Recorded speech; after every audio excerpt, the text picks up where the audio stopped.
Welcome back to the Metaphysics Podcast. I'm Dennis Goddard. And I'm Louise Hicks. It's fantastic to have you all with us for episode 7 of our Manifesting Money series.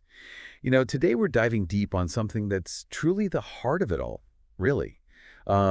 How to deepen your understanding of the vital role emotions play in manifestation. Yeah, and we're going to be drawing on the really insightful teachings of Abraham Hicks for this. They offer such a unique perspective on how our feelings aren't just reactions to what's happening around us, but powerful forces that are actually shaping our reality. Especially when we're talking finances, right? Exactly. We hear all the time about positive thinking when it comes to manifesting what we want. But if we're being honest, sometimes it feels like an uphill battle. Yeah, it's true. It can be a real struggle to stay positive all the time, especially when things aren't going our way. But what I find so fascinating about the Abraham Hicks teachings is that they're not about denying those negative emotions or pretending they don't exist. So we don't have to force ourselves to be happy all the time. Not at all. It's more about understanding the energy behind our emotions. Every feeling, whether it's joy, frustration, or anything in between, has a unique vibration. Think of it like a radio signal. Okay, I like where this is going. How does the radio signal analogy tie into our emotions? Well, just like a radio has to be tuned to the right frequency to pick up a specific station, we need to align our emotional frequency with what we want to manifest. So if you're constantly worrying about money, you're essentially broadcasting a frequency of lack.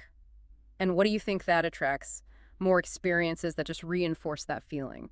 So if I'm aiming to manifest financial abundance, I need to shift my emotional state to one of excitement, gratitude, joy about the possibilities. You got it. It's about feeling abundant before you see the evidence in your bank account. That might seem counterintuitive, but it's really about trusting that what you desire is already on its way to you. This brings us to a key concept in the Abraham Hicks teachings, vibrational alignment. Can you unpack that a little for us? Of course. It's essentially about getting your energy in sync with the energy of what you want to experience. It's about feeling the way you would feel if you already had what you desired. Okay, so let's say I'm hoping to manifest a new job, something that's more fulfilling and financially secure. Instead of focusing on my current dissatisfaction, I should concentrate on feeling the joy, the sense of purpose, and the financial ease that this new job would bring. You're getting it. It's about creating that vibrational match. When your emotions line up with your desires, you become a magnet for experiences and opportunities that reflect what you want. So it goes beyond just thinking positive thoughts. It's about actually feeling the emotions behind those thoughts. Yes, you're embodying the feeling of having what you want. Your emotions are the fuel for your manifestations. I'm already feeling a shift in my perspective. It's like our emotions are a powerful navigation system guiding us towards the reality we want. I love that analogy. And here's where it gets even more fascinating. Abraham Hicks teaches that all our desires, everything we could ever want, already exists in a non-physical realm called the vortex. The vortex. Now that sounds pretty mind-blowing. What exactly is this vortex and how does it connect with our emotions? Imagine it as this swirling energy field of pure potentiality. It holds infinite possibilities, your dream life, your perfect financial situation, everything you could ever want. So like a cosmic storehouse, filled with our wildest dreams just waiting for us to claim them. Exactly. And the way we tap into this vortex and bring those dreams into our physical reality is through our emotions. So if I'm feeling stressed, anxious, doubtful, I'm essentially blocking myself from accessing all that abundance that's already there in the vortex. You could say that. When you're stuck in a low vibrational state, it's like trying to listen to your favorite radio station, but there's a ton of static in the way. This makes me wonder if the vortex already has everything we desire. Why do we even need to take action? Can we just visualize and let the universe do the rest? That's a great question. While our emotions are super important for aligning with our desires, action does play a vital role in bringing those desires into our physical experience. So it's a combination of aligning our emotions and taking inspired action. Absolutely. But there's a distinction. It's not about forcing action out of fear or desperation. It's about allowing inspired action to flow naturally from a state of emotional alignment, taking steps that feel good and exciting, aligned with your intuition. That's starting to make a lot more sense. It's not about pretending everything's perfect or denying our current reality. It's about acknowledging where we are while we're cultivating the emotions that'll lead us towards the reality we want. That's it. It's about making peace with the present moment while holding that vision of what you want to create in your heart and mind. You don't have to do this alone. We've covered so much ground already, but it feels like we're just getting started. There's so much more to explore in this world of manifesting money with Abraham Hicks. We're just getting warmed up. There's so much more to uncover. Stay tuned because we'll be right back after a quick break to dive into the practical tools and techniques that can help you shift your emotional state and unlock your full manifesting potential. Don't go anywhere. We'll be back in a flash. Welcome back to the Metaphysics podcast. We were just starting to explore that really interesting connection between our emotions and our ability to manifest financial abundance. It's amazing, isn't it, how much power we actually have to shape our own reality. Yeah. And it all starts with understanding and using the energy of our emotions. Absolutely. And, we often talk about financial goals in terms of numbers, like I want to earn this much or save this much. But we rarely think about how we actually feel about those goals. You're so right. We might say, I want to make more money, but if deep down we're feeling fear or anxiety around money, we're sending a mixed message to the universe. Exactly. It's like trying to bake a cake but only using salt instead of sugar. You're not going to get the result you're hoping for. So how do we even begin to identify those emotional blocks, those hidden things that might be sabotaging our efforts to manifest financial abundance? Yeah. They can be pretty sneaky. It all starts with paying attention to your gut feelings. What emotions come up when you think about money? Is it excitement, joy, that sense of possibility, or is it more like dread worry, a feeling of scarcity? For a lot of people, it's probably a bit of both, right? We might get excited about the potential of earning more, but also feel anxious about not having enough. That's completely normal. Most of us have a complicated relationship with money shaped by our past experiences, beliefs, and what society tells us. The important thing is to become aware of those emotions and how they're affecting our vibration. Okay, so awareness is the first step. Yeah. But how do we actually shift those negative emotions that might be holding us back? It's not always easy to just flip a switch and suddenly feel abundant when you're facing financial challenges in your life. You're absolutely right. It takes effort and it takes practice. One really powerful technique that Abraham Hicks recommends is to shift your focus from what you lack to what you appreciate. So instead of dwelling on those bills that are piling up, I should try to focus on being grateful for the things I do have, like having a roof over my head, food on the table, the ability to earn an income. Exactly. Gratitude is a powerful emotion. When you focus on what you're thankful for, you actually raise your vibration and attract more things to be grateful for. It creates this amazing positive feedback loop. It's like that saying, where attention goes, energy flows, right? If we're always focusing on what's wrong, we're feeding those negative experiences. Yeah.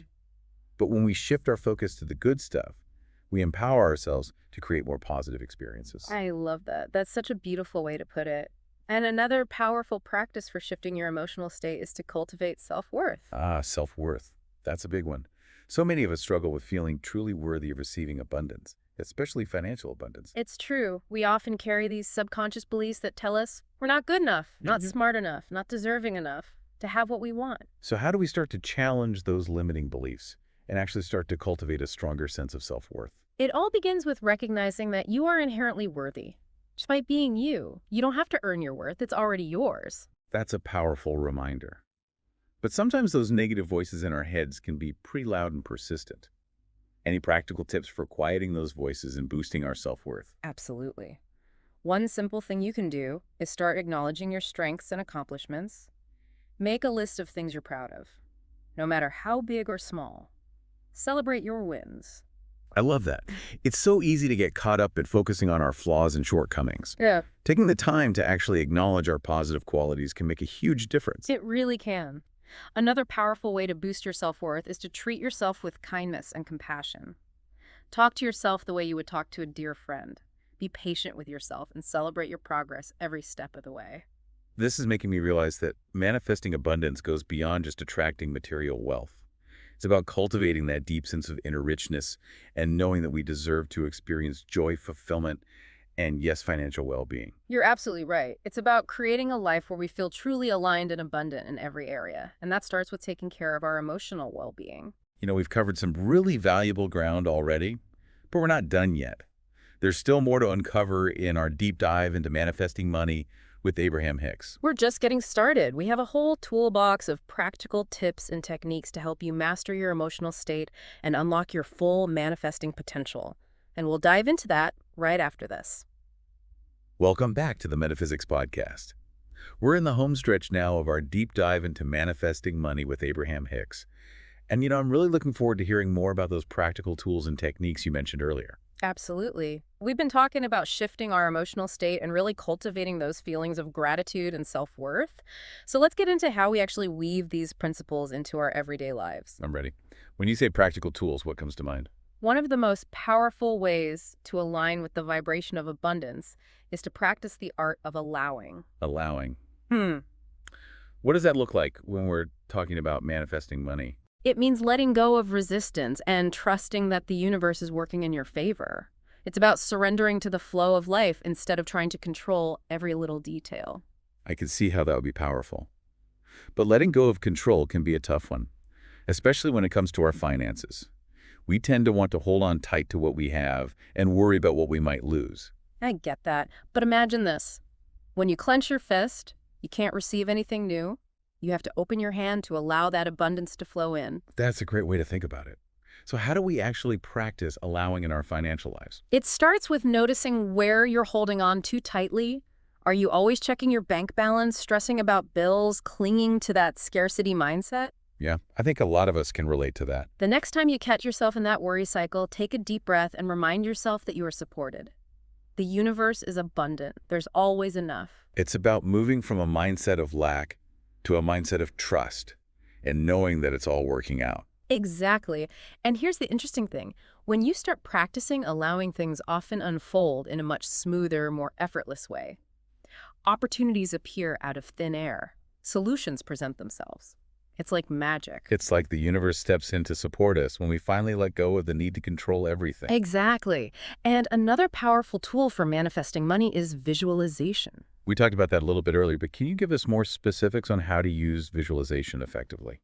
Visualization is more than just daydreaming. It's about creating a vivid, multi-sensory experience in your mind's eye. When you visualize, engage all your senses. Sight, sound, smell, taste, touch. Make it feel as real as possible. So if I'm visualizing my dream home, I wouldn't just picture what it looks like. I'd imagine myself walking through the rooms, feeling the warmth of the sun, streaming in, smelling fresh-baked bread, hearing the laughter of loved ones. Yes, the more detail you add, the more you activate the emotional energy behind your desire, and the stronger your vibrational signal becomes. It's like creating a movie in our minds where we're the stars living our dream life. Exactly, and remember, consistency is key. Don't just visualize once and expect a miracle. Make it a regular practice, even if it's just for a few minutes each day. This has been such an eye-opening conversation about manifesting money through the teachings of Abraham Hicks. Before we wrap up, any final words of wisdom for our listeners who are ready to put these principles into action? Remember, you are a powerful creator.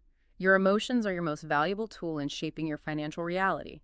When you choose to focus on feelings of joy, gratitude, and self-worth, you open yourself to the boundless abundance the universe has to offer. That's a beautiful reminder. And listeners, we would love to hear from you. What resonated most with you today? Share your thoughts in the comments below. And if you enjoyed this deep dive, don't forget to like, subscribe, and hit that notification bell for more explorations into the fascinating world of metaphysics. Until next time, keep those vibrations high and those manifestations flowing.